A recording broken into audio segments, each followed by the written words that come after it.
es la encefalopatía hepática y el síndrome hepatorrenal, que son complicaciones muy frecuentes, muy aparte de lo que hemos hablado de lo que es el síndrome ascítico y también lo que es hemorragia digestiva alta por varices esofágicas. Entonces, obviamente, van a ver ustedes que todos los pacientes cirróticos siempre a la larga van a presentar, obviamente, estas complicaciones. Ya cuando el paciente está en estadio C, o también llamado, por ejemplo, un paciente cuando está en una cirrosis hepática descompensada, ¿no? Hemos dicho que la encefalopatía hepática, obviamente, si el paciente cirrótico presenta como primer episodio de la encefalopatía hepática como complicación, es decir, que el paciente a la larga va a tener que gozar un pronóstico malo, ¿no? Y la enfermedad, obviamente, se va a presentar de una forma muy, muy, muy severa, ¿no? Entonces, continuando, siempre hablamos de una insuficiencia hepática. La insuficiencia hepática hablamos de una insuficiencia hepática aguda y también de una insuficiencia hepática crónica. Dentro de la aguda vas a encontrar diferentes alteraciones en todas las funciones del hígado, ¿no? Y luego va ya apareciendo la encefalopatía a los 6 meses de la alteración hepática en un paciente previamente sano. Miren, la aparición de encefalopatía a los 6 meses de alteración hepática en un paciente previamente sano.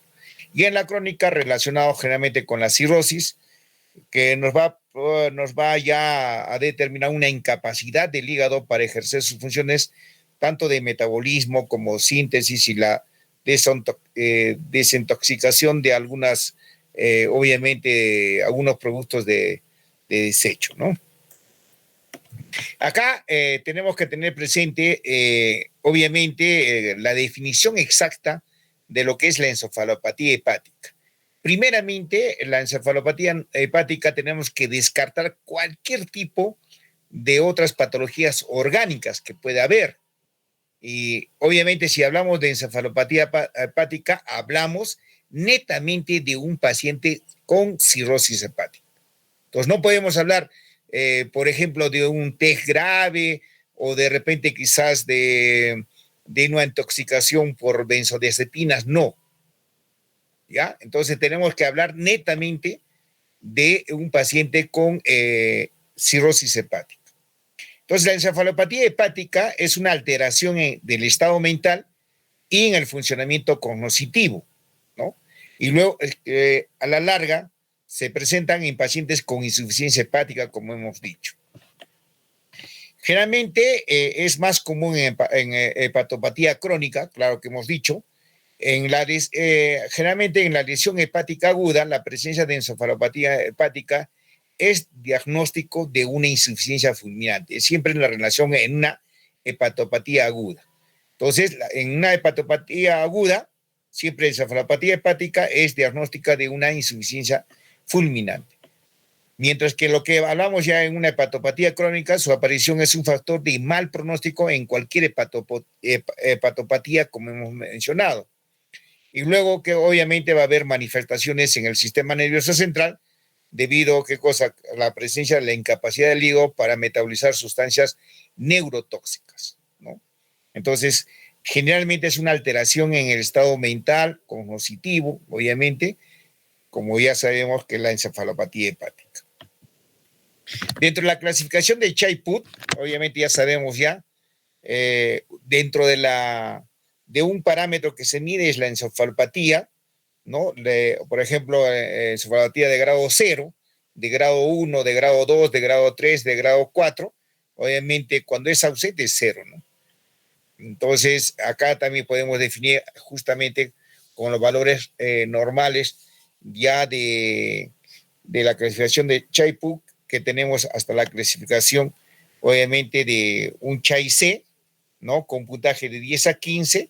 Obviamente, la sobrevida a un año es generalmente, como ven ustedes, es de repente considerable, pero también la sobrevida de dos años, obviamente, de un estudio que se ha hecho también va aumentando de acuerdo a la gravedad o a la clasificación de lo que es Chai-Put de un paciente cirrótico. Dentro de la epidemiología, la mayoría de los casos ocurren en pacientes cirróticos, Generalmente dicen, menos del 5% se presenta en pacientes no cirróticos. Miren, la encefalopatía puede presentarse, ¿no? Generalmente, menos del 5% se presenta en pacientes no cirróticos. La combinación de la encefalopatía hepática y la hemorragia de vías digestivas es de muy mal pronóstico. Los dos, encefalopatía y hemorragia, en un paciente cirrótico es mal pronóstico. Luego del primer episodio de la encefalopatía hepática, miren, luego del primer episodio de la encefalopatía hepática, la supervivencia es del 42% al año y de 23% a los 3 años. ¿Ya? Y se debe considerar, obviamente, después de esta supervivencia o de este pronóstico malo, siempre se debe considerar un trasplante hepático. Entonces, el tratamiento, obviamente, de la encefalopatía hepática, obviamente, de un síndrome hepatorenal, siempre va a haber qué cosa es la curación, es el trasplante hepático. Dentro de la fisiopatología, obviamente, la encefalopatía hepática es un trastorno multifactorial, ¿no? Debido a qué cosa, las diferentes toxinas provenientes del intestino que pasan a la circulación general. Hemos dicho siempre que cosa que generalmente hay en el intestino, a veces subamos la formación del quimo, del kilo. Obviamente esto va a haber una sobrepoblación bacteriana debido a la constipación o al estreñimiento que presenta el paciente cirrótico. Obviamente va a haber qué cosa, justamente una translocación bacteriana, y estas bacterias obviamente van a causar obviamente una alteración a nivel de la circulación de la vena porta, y obviamente ya desencadena todo lo que es el cuadro de encefalopatía hepática, debido a qué cosa, que no hay un buen metabolismo a nivel del hígado. Entonces eso tenemos que tener nosotros presente. Entonces, debido a qué cosa, a la formación de falsos neurotransmisores, debido ya acá tenemos que un elemento principal que va a estar directamente relacionado con la encefalopatía hepática, que es el amonio, los mercaptanos, otros compuestos también que van a ayudar justamente a que se pueda dar el cuadro de encefalopatía hepática. Generalmente el 80% de las encefalopatías se eleva el nivel de amonio, generalmente, ¿no? Y el 20% otros mecanismos que también van asociados al cuadro de la encefalopatía hepática. Entonces, el que más determinante de los compuestos que va a, de repente, quizás incentivar a lo que es la encefalopatía hepática va a ser el amonio. Acá van a ver ustedes, justamente en este cuadro es muy importante, debido a qué cosa, de que, como ven ustedes, que a veces generalmente, acá, como ven ustedes, toda la parte del intestino delgado y el intestino, más que todo el intestino grueso, obviamente, ¿qué cosa? Van a tener unas venas, y estas venas justamente van a desembocar o de repente a confluir, ¿qué cosa? Más que todo a la vena porta, ¿no? Y la vena porta, obviamente, es la que va a entrar al hígado, y esto a través de los diferentes mecanismos, obviamente tiene que tratar de metabolizar todas las sustancias de desecho y luego eliminar justamente a través de la sangre cargada de nutrientes, ¿no? Obviamente, ¿no? Tanto de la vena hepática, de las suprahepáticas, y obviamente que no llegue, obviamente, a estos compuestos al sistema nervioso central. Entonces, debido a qué cosa, justamente a la debida insuficiencia hepática, va a haber, obviamente, cortocircuitos vasculares, obviamente va a haber una disminución en la masa hepática, y justamente todo esto porque no hay una buena metabolización, va a haber qué cosa, estos compuestos va a haber un paso a la circulación general, formando falsos neurotransmisores que van a llegar directamente al sistema del sistema nervioso central, y obviamente van a desplazar a los neurotransmisores verdaderos, aumentando los receptores GABA. Entonces, por esto generalmente a veces es lo que va a dar la encefalopatía hepática.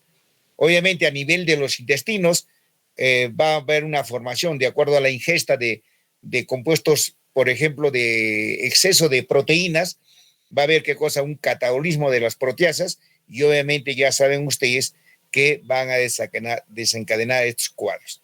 Entonces, lamentablemente, justamente las proteínas van a formar compuestos nitrogenados a nivel del intestino y obviamente estos compuestos nitrogenados van a producir obviamente sustancias similares a las benzodiazepinas, formando el manganeso, el amonio y el mercaptano. Entonces, por eso todo esto es una secuencia del cuadro de la encefalopatía hepática. Acá ven ustedes ya netamente cuál es ya la función que va a dar lo que es la presencia del amonio. Generalmente el amonio altera el metabolismo energético cerebral, va a hacer qué cosa, que disminuya la formación de los potenciales de acción en las membranas postsinápticas.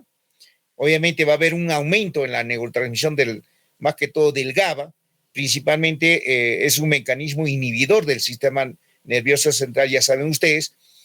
¿Qué cosa? Va a realizar cambios por la toxicidad de amonio y manganeso. Obviamente van a presentar síndromes extrapinaminales por acumulación en el encéfalo. Y obviamente esto va a haber una disfunción a nivel del astrocito debido a una degeneración de tipo Alzheimer de tipo 2. Interrumpe generalmente la recaptación en la hendidura sináptica astrocitaria del glutamato. Entonces ya también tenemos una sustancia que también está involucrada en la encefalopatía hepática, la presencia del glutamato. Dentro de la clasificación que nosotros debemos tener presente es justamente la encefalopatía hepática aguda grave, ¿no? Es un paciente con hepatopatía aguda, obviamente nos va a producir una encefalopatía hepática aguda en relación con una encefalopatía hepática crónica, ¿no? Entonces hemos dicho nosotros que generalmente en cirróticos descompensados es un factor desencadenante de la encefalopatía hepática crónica.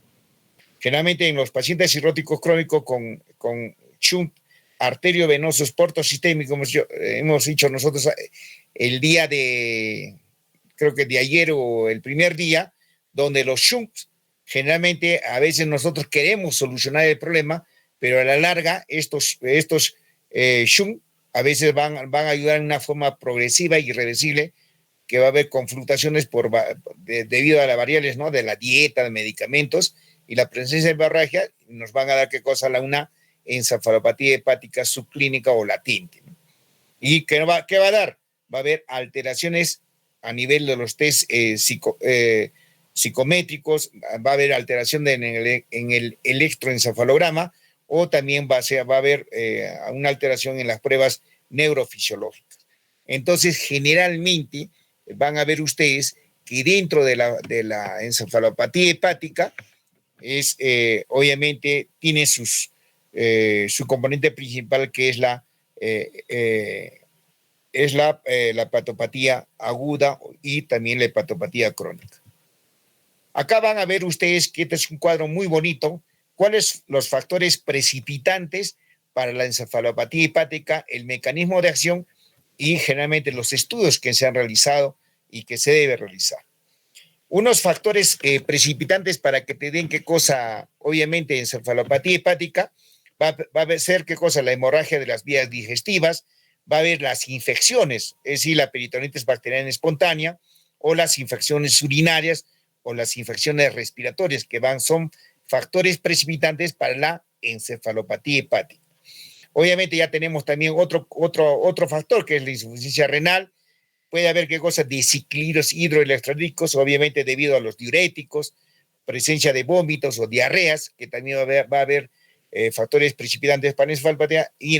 Ya viene qué cosa, ya otro factor precipitante para la encefalopatía hepática es el estreñimiento. Siempre hablamos de encefalopatía hepática directamente relacionada con el estreñimiento. Obviamente también un factor precipitante va a ser el uso de los sedantes, ¿no? La benzodiazepina, los barbitúricos y los analgésicos. Y obviamente el exceso, como hemos dicho nosotros, de proteínas en la dieta. Esa es pregunta de examen. Entonces siempre se pregunta, ¿cuáles son los factores precipitantes o desencadenantes de la encefalopatía hepática, ya tienen hemorragias, infecciones, insuficiencia renal, obviamente desequilibrios hidroelectrolíticos, los sedantes, el estreñimiento, y obviamente es una dieta rica en proteínas, ¿no? Entonces, como ya nosotros tenemos que tener presentes. Dentro del cuadro clínico, obviamente, de la encefalopatía hepática, tenemos que ver qué cosa que generalmente se afecta el comportamiento de la personalidad, va a haber alteración a nivel de la inteligencia, obviamente va a haber alteración a nivel de la neuromotricidad y del nivel de conciencia. Entonces van a ver ustedes justamente después cómo se clasifica y cuál es su componente que nosotros tenemos que tener presente en la encefalopatía hepática. Obviamente, debido va a haber una alteración neuropsiquiátricas y somáticas, ¿no? Debido a qué cosa, inicialmente tenemos una insuficiencia hepática aguda, va a haber cambios en semanas, generalmente a 6 meses, puede haber qué cosa, edema cerebral de la sustancia gris, puede haber una herniación cerebral, que es una complicación ya tardía, temida, y generalmente el tratamiento con manitol y restricción de líquidos, generalmente en una insuficiencia hepática aguda, ¿no? Pero en una insuficiencia hepática crónica, siempre buscar los factores desencadenantes y a tratar ambos. Entonces tenemos que nosotros buscar quién está desencadenando la encefalopatía hepática y dar su tratamiento, justamente para mejorar este cuadro. ¿Cuáles son las alteraciones mentales que se pueden producir qué cosa en la encefalopatía hepática? Tenemos alteraciones de la conciencia, obviamente va a haber ya trastornos del sueño, hipersomnia, apatía, alteraciones de la personalidad, mira, euforia o depresión, o no justificables, agresividad, irritabilidad también que se puede presentar, ¿no? Y otros cuadros, ¿no? Deterioro intelectual, obviamente va a haber la apraxia, deterioro simple de la escritura también, que es una alteración, las alteraciones mentales de la encefalopatía hepática. Y obviamente las alteraciones neuromusculares que tienen que saber alumnos, siempre esta es pregunta de examen, ¿no? Es la asterixis, signos extrapiramidales como la hipertonía y signos de la rueda dentada, que ya ustedes conocen.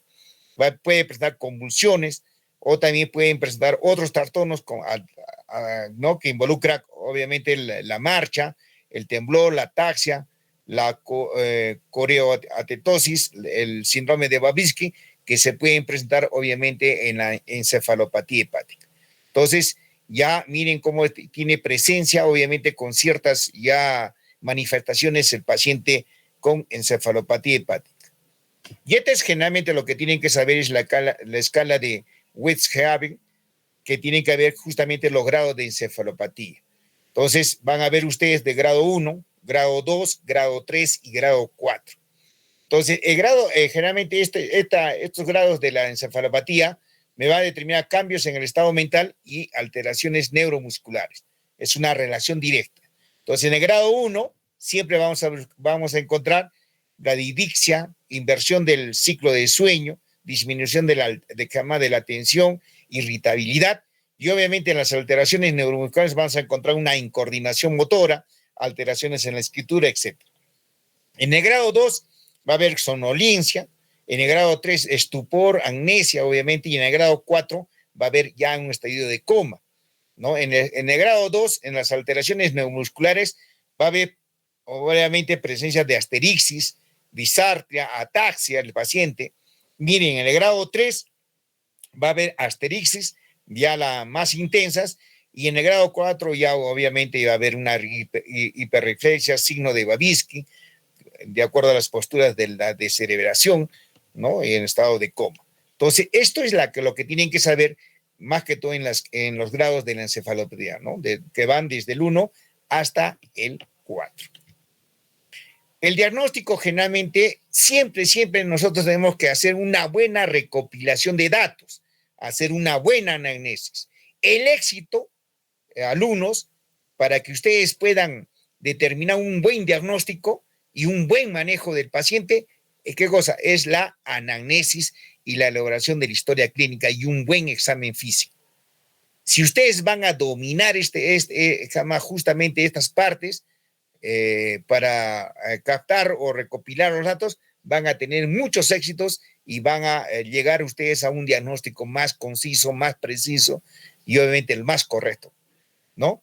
Al análisis, tenemos que ver si hay o no hay uso de tranquilizantes. Mira, si hay sedantes, si de repente quizás esos pacientes tomen sustancias hipnóticas, diuréticos, infecciones, etcétera, etcétera, ¿no? Entonces tenemos que ver qué pueden tomar. Entonces tenemos que nosotros saber en qué momento hacer las preguntas pertinentes. Al examen físico, siempre evaluar lo que es el estado mental, si hay alteraciones motoras, si hay insuficiencias hepáticas o hay hipertensión portal. Entonces hemos dicho también, si hay hipertensión portal, encontraremos qué cosas, los signos y los síntomas de un paciente cirrótico. Y obviamente los exámenes complementarios, obviamente siempre a la cabeza tenemos que realizar, ¿qué cosa? Justamente trastornos gasométricos, hacer un buen AGA, pedir un buen AGA y ver qué cosa que hay alteraciones. A veces tenemos que ver que si descartar, obviamente que no sea un paciente con hiponatremia, ¿no? Entonces, que puede estar también relacionado con una encefalopatía, pero no del tipo hepático, ¿no? Sino que debido a una hiponatremia. Puede haber, ¿qué cosa? Amonemia, ¿no? De 60 micromoles por litro en sangre arterial, que generalmente no es muy específica. Puede haber alteraciones en el electroencefalograma, ¿no? Puede haber el entenecimiento del patrón de las ondas, ¿no? Y obviamente ya, como sabemos, la uremia, ¿no? Y puede haber una hipoglicemia. Entonces, estos qué cosas justamente nos van a ayudar para determinar, obviamente, lo que es la encefalopatía hepática. El tratamiento, generalmente nosotros tenemos que realizar generalmente los objetivos principales que debemos nosotros desarrollar en pacientes con encefalopatía hepática. A la cabeza es la hidratación y obviamente la reposición vitamínica que nosotros necesitamos.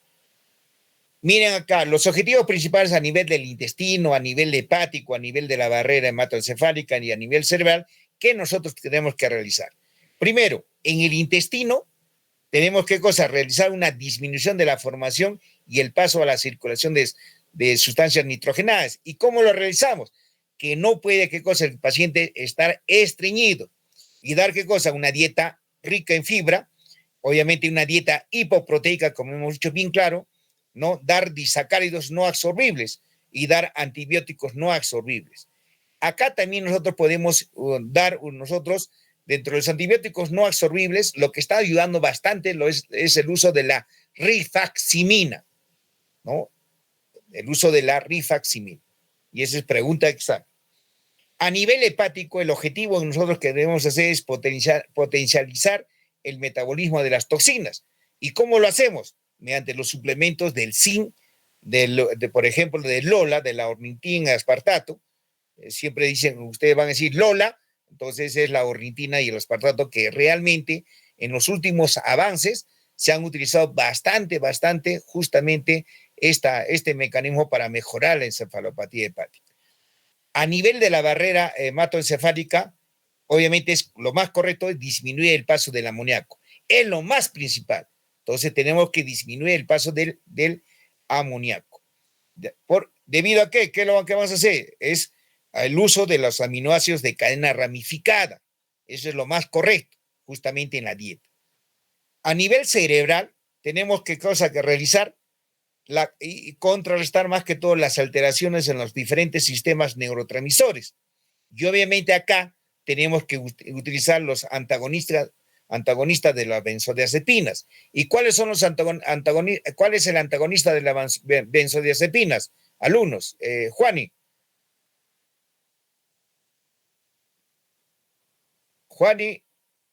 Sí, doctor. ¿Cuál es el antídoto de las benzodiazepinas? El flumacenilo.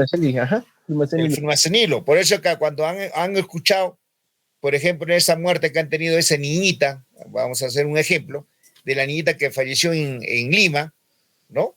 De la estudiante que falleció, de la venezolanita. Entonces, según lo que refieren, que justamente ella había ingerido bastante benzodiazepinas, ¿no?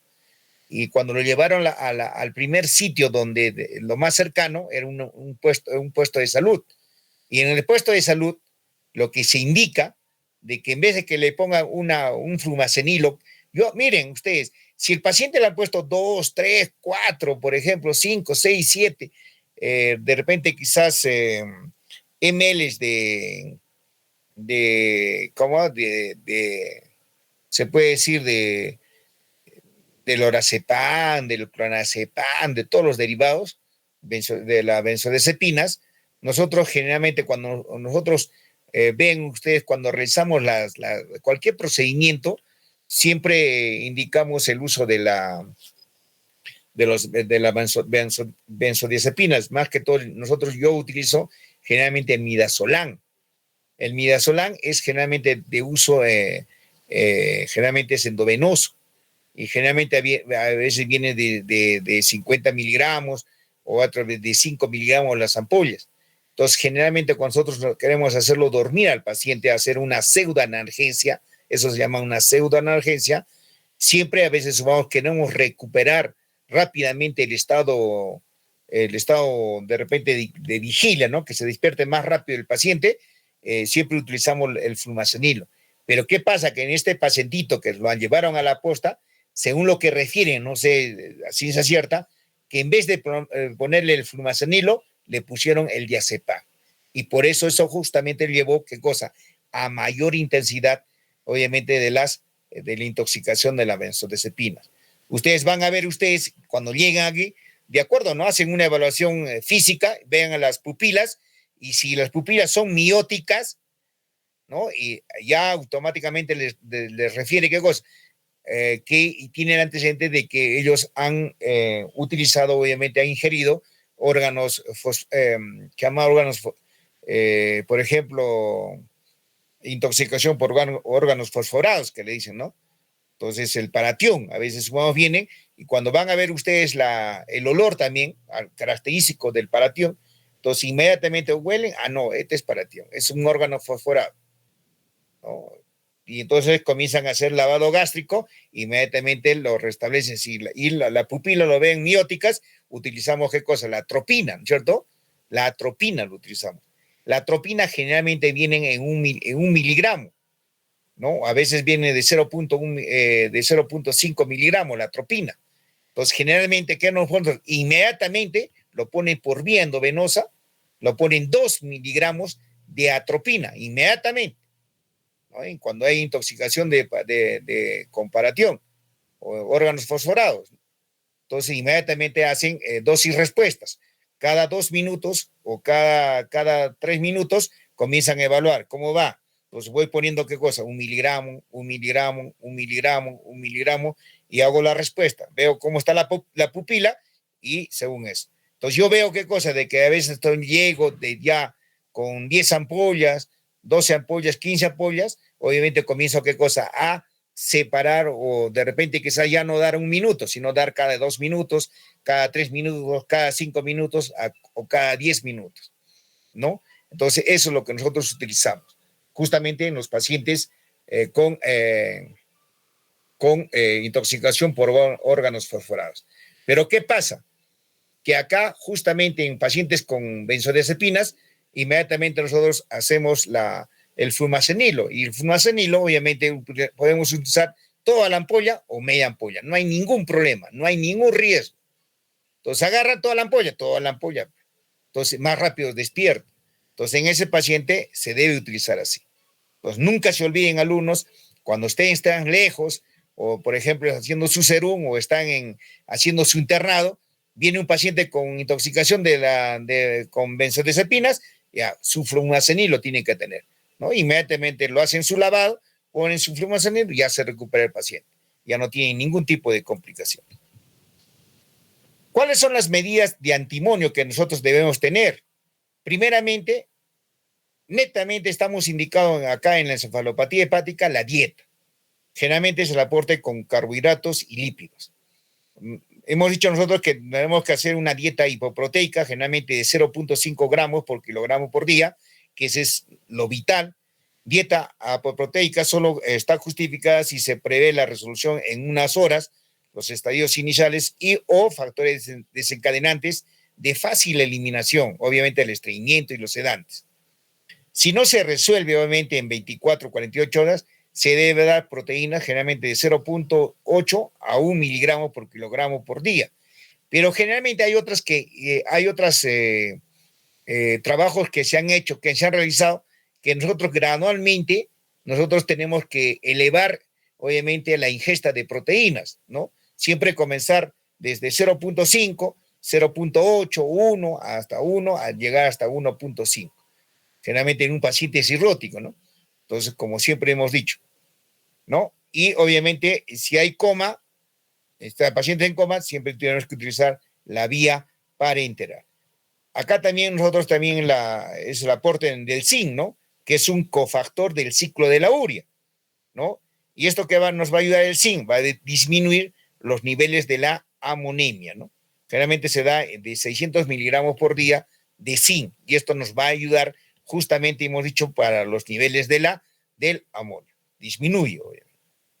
Acá ya vienen, ¿qué cosa? Los disacáridos no absorbibles, el uso de la lactulosa. Eso es lo que ustedes van a comenzar ya a utilizar en un paciente con encefalopatía hepática, ¿no? ¿Qué es la lactulosa? Obviamente es un disacárido no absorbible que generalmente su función principal es la acidificación de la luz intestinal, disminuyendo la producción y la reabsorción del amoníaco. Claro que sí.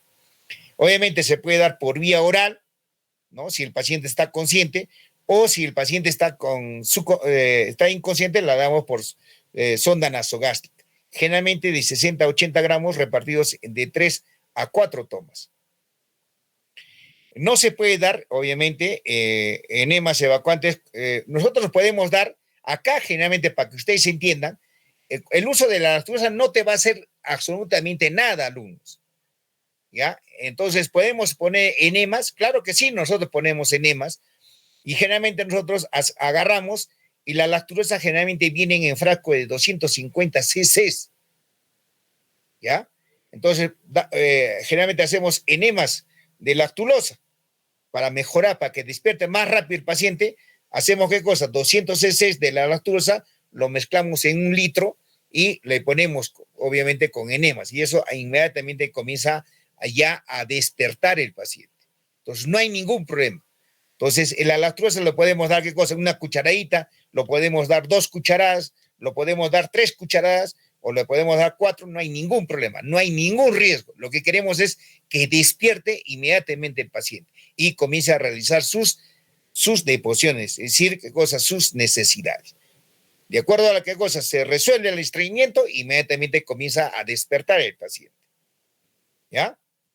Entonces también siempre tenemos que ver justamente, a veces subamos la orina, se puede retener, entonces obviamente le ponemos una sonda Foley, obviamente para que haga un buen control de la diuresis, ¿no? También podemos utilizar el lactitol, generalmente de 60 a 80 gramos por día, por vía oral, que diga en 4 dosis, de 3 a 4 dosis, o enemas, ¿no? La meta siempre es lograr de 2 a 3 deposiciones no diarreicas al día. Eso es lo más importante, ¿no? De 2 a 3 deposiciones al día. Y obviamente utilizamos acá los antibióticos no absorbibles. Entonces, ¿cuáles son los antibióticos no absorbibles? Que dando muy buenos resultados es la rifaximina. Y la rifaximina tenemos que utilizar en la encefalopatía hepática, ¿no? Alrededor de 1.200 miligramos por día. Entonces, realmente la rifaximina a veces vienen de 200, a veces vienen de 550. Entonces, si yo tengo que darle para que tenga mejor éxitos, utilizamos los de 550. Entonces, y le damos, ¿qué cosa? Un margen de 1.100 miligramos por día. Es decir, una tableta cada 12 horas. Entonces, esto me va a lograr, ¿qué cosa? Que despierte el paciente. ¿Ya? Podemos, ¿qué cosa? Dar también aquellos antibióticos que van a atacar las bacterias formadoras de derivados de nitrogenados. A la cabeza tenemos la neomicina de 2 a 4 gramos por día y el metronidazol, generalmente dar de 800 miligramos por día, pero generalmente a veces nosotros damos el metronidazol de 500 miligramos cada 12 horas, ¿no? Y alcanzamos a 1 gramo. ¿Cuáles son los factores precipitantes de la encefalopatía hepática y sus tratamientos específicos? Ya hemos dicho, ¿no es cierto? Hemorragia digestiva, infecciones, insuficiencia renal, desequilibrio hidroelectrólico, sedantes, estreñimientos y dieta hiperproteica. Acá vamos a hablar ya del tratamiento específico. Una vez tratados y eliminados los factores desencadenantes, hay que dar soluciones de aminoácidos ramificados, obviamente la leucina, isoleucina y la valina. Esa es pregunta de examen, los aminoácidos ramificados. Podemos dar, ¿qué cosa?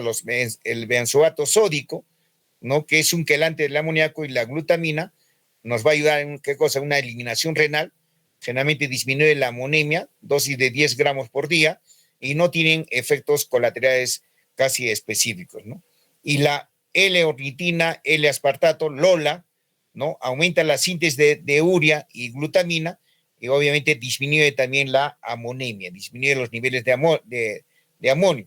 Generalmente lo damos por vía oral, generalmente de 18 gramos por día, en 3 tomas, y esto reduce enormemente los niveles de amonio. Acá tenemos también el uso del flumazenilo, solo se usa cuando la encefalopatía es precipitada por la ingesta de la benzodiazepina. Pero si nosotros no tenemos, no ha utilizado el paciente cirrótico benzodiazepinas, obviamente no le ponemos el flumazenilo. Y obviamente hacemos qué cosa, si hay una falla, todo un trasplante de riñón, indicado en pacientes con encefalopatía crónica y deterioro progresivo de la condición clínica, ¿no? Luego del primer evento de la encefalopatía hepática se debe iniciar los estudios de trasplante, no de trasplante de riñón, sino de trasplante hepático. Es un error de la... Y acá vamos a ver el segundo tema de lo que es el síndrome hepatorrenal, ¿no? El síndrome hepatorrenal también es una complicación de los pacientes con cirrosis hepática, y por lo cual ya vamos a ver nosotros, es más que todo es una alteración de la función de la función renal. No es netamente, es algo, no es orgánico, sino es de acuerdo a la funcionabilidad, una alteración de la funcionabilidad. Entonces, el síndrome hepatorrenal se presenta cerca del 10% de los pacientes con cirrosis avanzada o en pacientes con insuficiencia hepática aguda, en el 10%.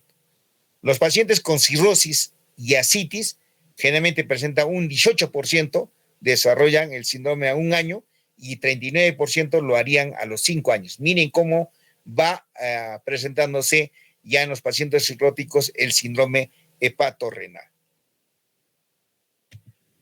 La definición generalmente lo hacemos como, miren, esto es lo que ustedes tienen que ver. El síndrome hepatorrenal se define como la insuficiencia renal funcional, ¿no? Es una insuficiencia renal funcional en ausencia de daño del parénquima renal, y es reversible, que ocurre generalmente en pacientes con insuficiencia hepática avanzada e hipertensión portal. Para hablar de un síndrome hepatorrenal, tenemos que descartar todo lo que puede ser una patología orgánica que esté dañando el riñón. Si nosotros descartamos por una ecografía, por exámenes, que no es una patología orgánica, recién podemos hablar, ¿qué cosa? De un síndrome hepatorrenal, pero directamente de un paciente con cirrosis hepática. ¿Me están escuchando, alumnos, no? Sí, doctor. Sí, doctor. Ya, eso es lo que ustedes tienen que manejar. Entonces, no podemos hablar de cirrosis, de síndrome hepatorrenal, si no hablamos de cirrosis hepática. De los pacientes con cirrosis y ascitis, generalmente el 18% desarrollan síndrome hepatorrenal a 1 año y 39% a 5 años. El desarrollo del síndrome hepatorrenal, obviamente, eleva significativamente la mortalidad en estos pacientes con cirrosis. El síndrome hepatorrenal es una complicación grave de pacientes con cirrosis y ascitis, y puede presentarse en otras enfermedades hepáticas asociadas con la insuficiencia hepática grave, como la hepatitis alcohólica y la insuficiencia hepática aguda. Generalmente la insuficiencia renal es de carácter funcional, como hemos hablado, ya que no hay daño estructural en el parénquima renal, por lo que generalmente es potencialmente reversible. Entonces, el síndrome hepatorrenal lo podemos revertir normalmente.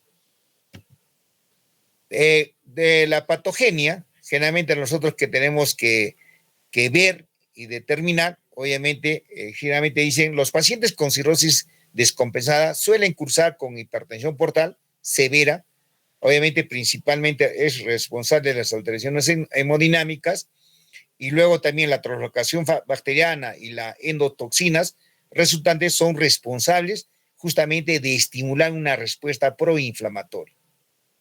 Todas las citotoxinas como el factor de necrosis tumoral alfa, las interleucinas, van a favorecer la actividad de la sintetasa de la, más que todo, el óxido nítrico inducible, ¿no? ¿Qué va a producir? El óxido nítrico va a ser un potente una vasodilatación del lecho esplásmico, va a disminuir el volumen arterial efectivo, obviamente causando obviamente el incremento del gasto cardíaco y el incremento del volumen plasmático. Esto generalmente va a dar una activación del sistema renina-angiotensina, del sistema obviamente, sistema nervioso simpático y la hipersecreción de la aldosterona, ¿no? Y todo esto va a producir, ¿qué cosa? Edema y ascitis progresivamente. Y todo esto, si hay edema y ascitis progresivamente, nos va a, ¿qué cosa? A producir a la larga una disfunción renal debida principalmente a la vasoconstricción arterial renal y también debido a la hiperperfusión. Entonces, esto a la larga me va a dar, ¿qué cosa? El síndrome hepatorrenal. La fisiopatología generalmente está basada en la vasoconstricción de la circulación renal, que da lugar a una reducción importante del filtrado glomerular. Acá van a ver ustedes que generalmente en la fisiopatología la hipertensión portal es el evento inicial en la patogenia, ¿no? Del síndrome hepatorrenal, que induce una vasodilatación arterial, principalmente a nivel esplásmico, ¿no? Obviamente debido al óxido nítrico, al monóxido de carbono, a la presencia de las citocinas y otros vasodilatadores, y la vasodilatación arterial esplánica provoca una disminución del volumen arterial efectivo.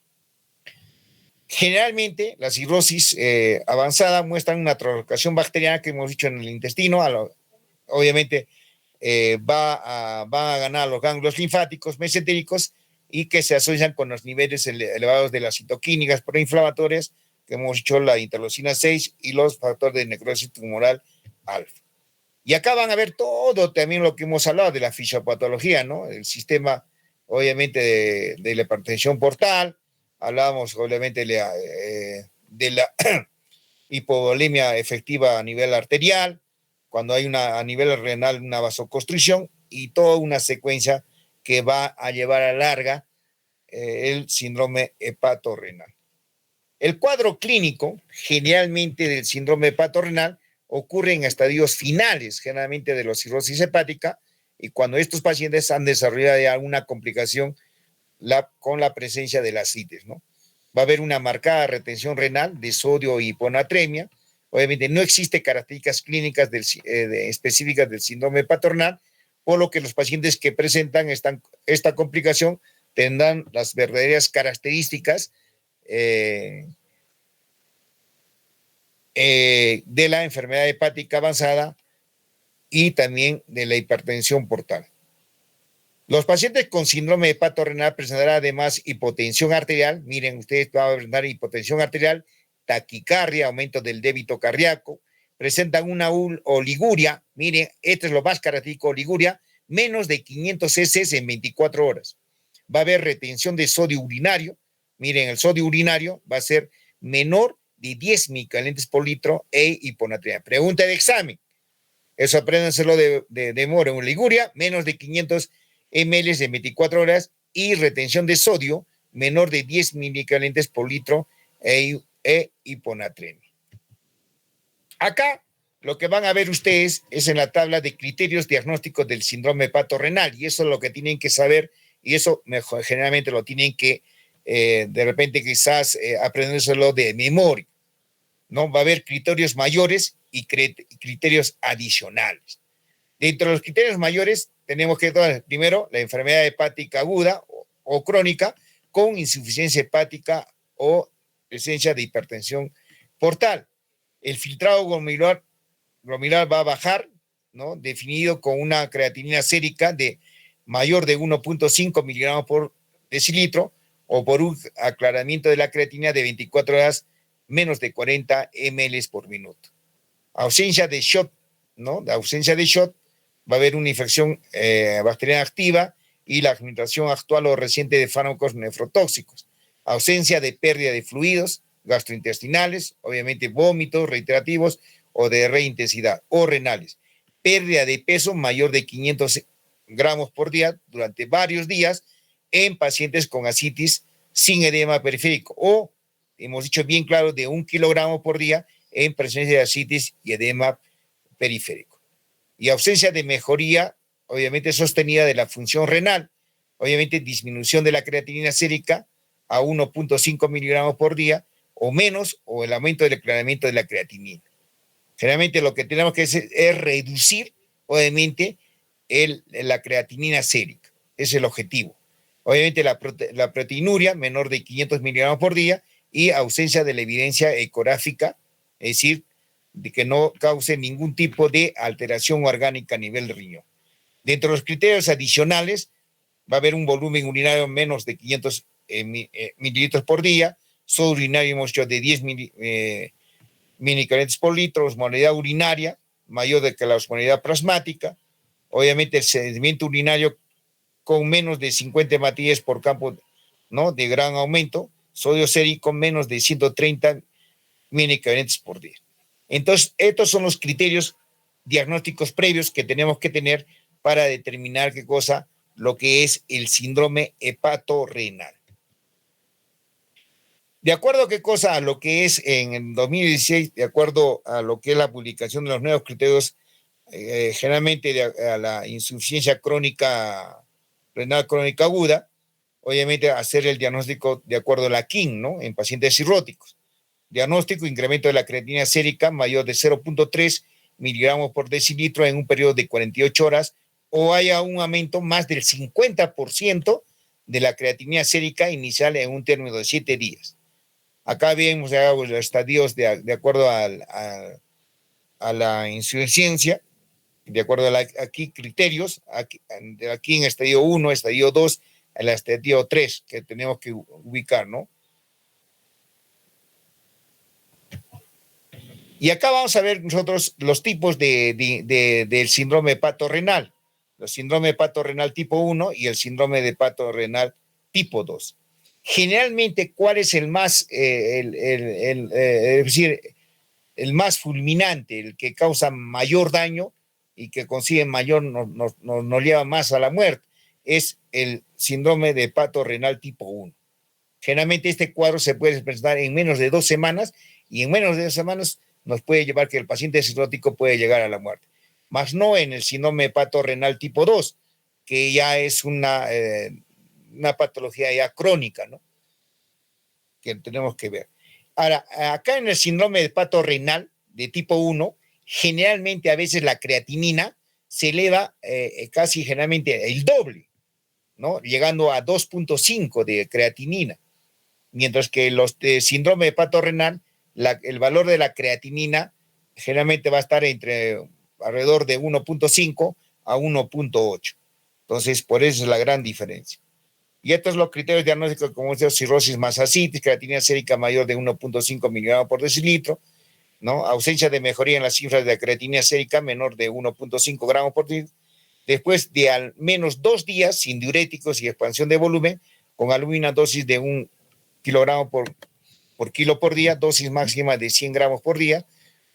Puede haber hay ausencia de choque, ausencia de tratamiento actual o reciente con nefrotóxicos, obviamente ausencia de la enfermedad parenquimatosa renal, proteína menor de 500 miligramos por día, microhematuria menos de 50 eritrocitos campo de alta resolución y obviamente debido también al estudio de la ecografía renal normal, ¿no?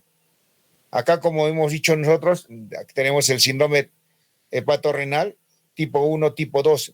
Miren, en el tipo 1 se caracteriza por ser rápidamente progresivo, manifestándose por un incremento hasta el doble de la creatinina sérica, como hemos mencionado, valores mayores de 2.5 miligramos por ciento, en menos de 2 semanas, ¿no? Y es frecuente precipitado por infecciones bacterianas. Por eso tenemos que tener mucho cuidado en lo que es la translocación bacteriana y en pacientes con sepsis, ¿no?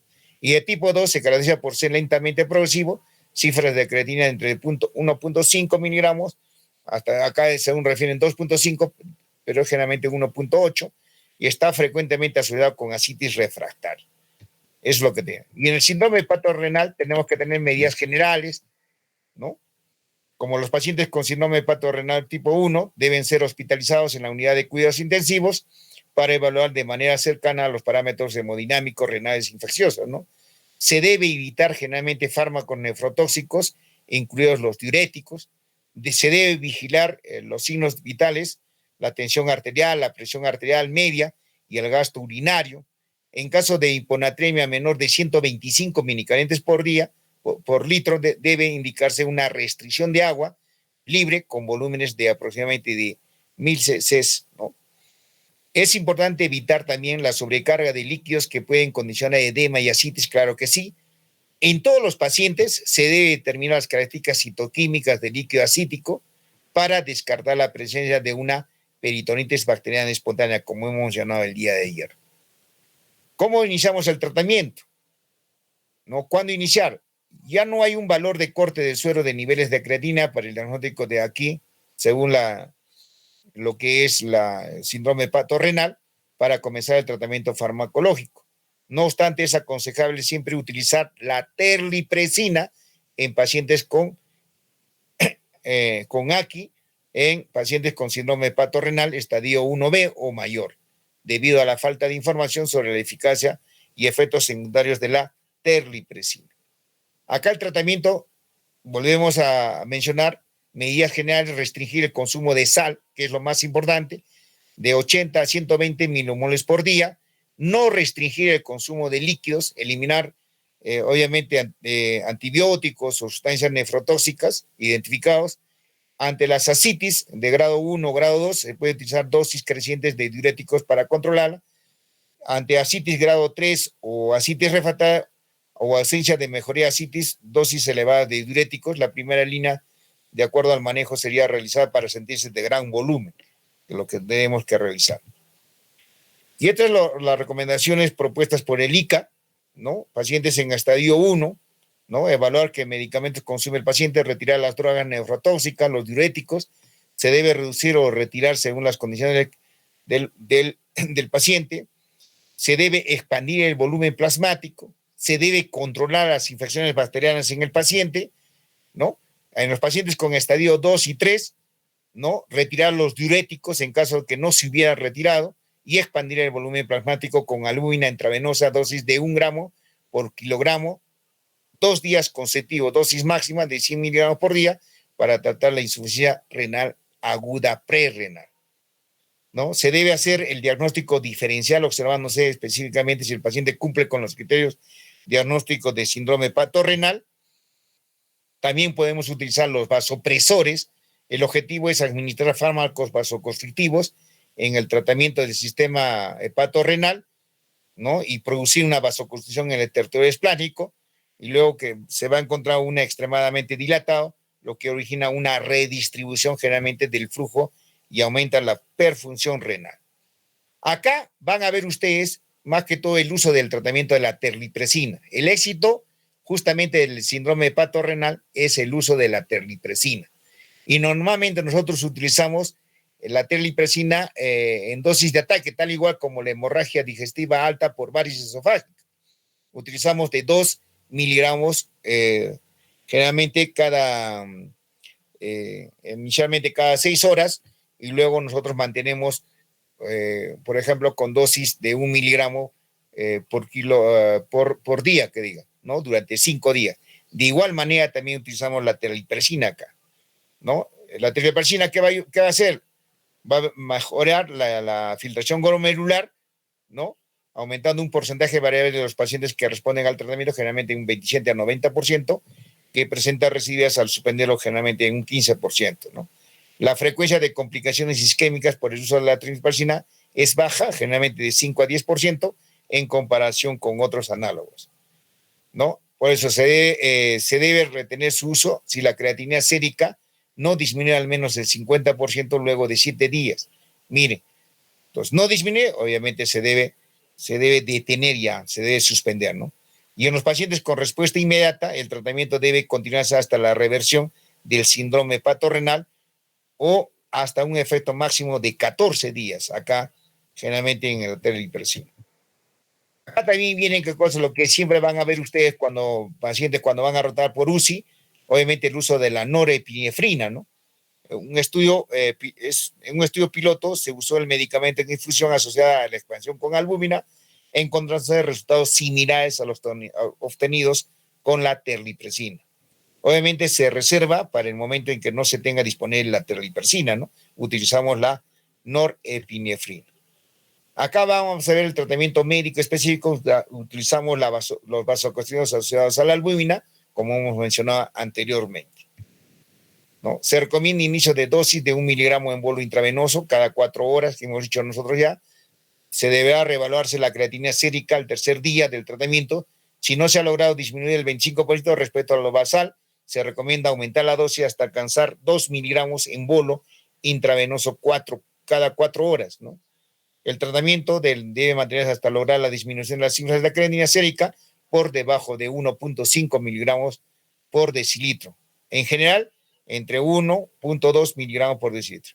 Entonces, la mejoría que nosotros queremos alcanzar es el gasto urinario, el incremento de la presión arterial y la mejoría de la concentración del sodio sérico con parámetros indirectos a la respuesta del tratamiento.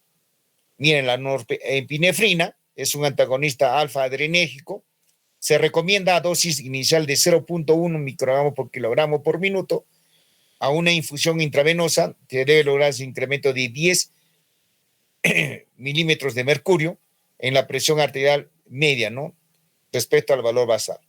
Si esto no ocurre, se recomienda incrementar gradualmente dosis hasta 0.05 microgramos por kilo por minuto cada 4 horas hasta una dosis máxima de 0.7 microgramos por kilo por minuto, ¿no? Y en términos generales, la respuesta al tratamiento se evalúa monitorizando las cifras de la creatinina sérica, siendo la meta siempre llevar al paciente hasta los niveles de la creatinina menor de 1.5 miligramos por decilitro. Entonces, como ven ustedes, tanto el uso de la terlipresina, la vasopresina, la norepinefrina, el criterio, ¿qué cosa? Es disminuir, ¿qué cosa? Los valores de la creatinina menos de 1.5 miligramos por decilitro. Ese es el objetivo que nosotros queremos. Ahora también podemos utilizar el ostrótide, ¿no? Que es un análogo de la somatostatina, cuya función también es el tratamiento del síndrome hepatorrenal, es inhibir a los vasodilatadores endógenos. Se administra dosis inicial de 100 microgramos por vía subcutánea cada 8 horas e incrementando la dosis hasta 200 miligramos por vía subcutánea cada 8 horas si es necesario. Se recomienda lograr el aumento de la presión arterial media en 15 milímetros de mercurio con respecto al valor normal.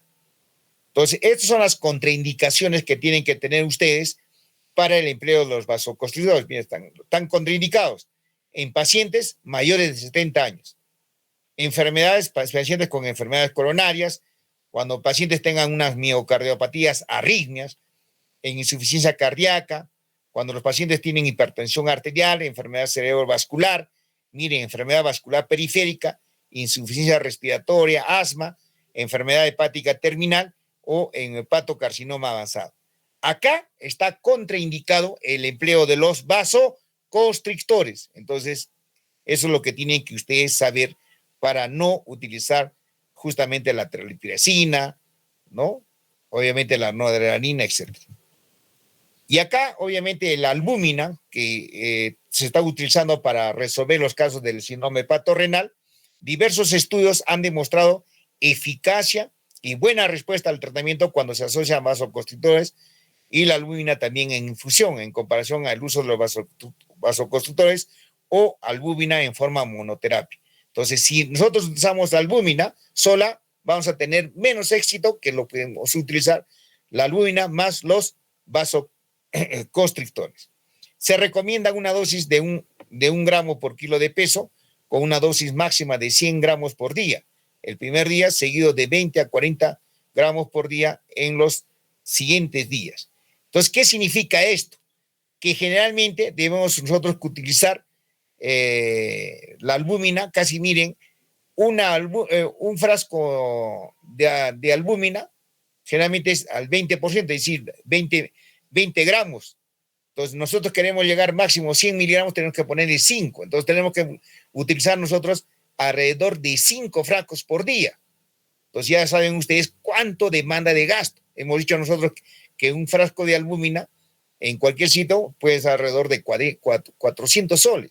Y miren ustedes, ¿no? Cuánto es el gasto que va a ocasionar justamente en estos pacientes para recuperar a estos pacientes cirróticos del cuadro del síndrome hepatorrenal.